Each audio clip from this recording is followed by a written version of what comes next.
دمان علماء كله جوجته وأنت أنو تأكلين تعبارها كصاحبني ما فهمتين يا أبري بقول ما بان أقول مقعدود لكن هو اللي بحياه إلهي ما كنا أكتر وحان لا يهنمعين كإلهي بينو كشرنا إلهي نوسي هذيو قلب كان كبح يوم وحوي إنك نكي وانك قلي وزير بدنا كم تحب اللفتي هذا القرآن كم حفتي جوا خير سايو اللي يسكر واسو أنا وان كشراي كوا كلام واسو قرية هلا يسوق هذا والسلام عليكم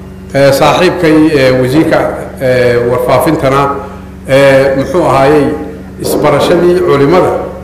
iyo isku soo dhawaashii uu ka faa'iideeyo magacyadooda waa bartay cadaan culimadiina barigii hore culimada wuxuu buu yaqaan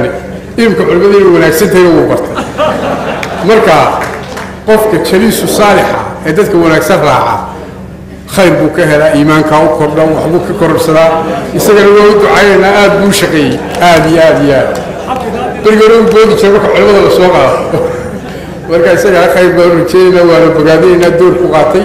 wasiirka diintana waa bogaadinayna Sheekh Khaliil oo runtii si wanaagsan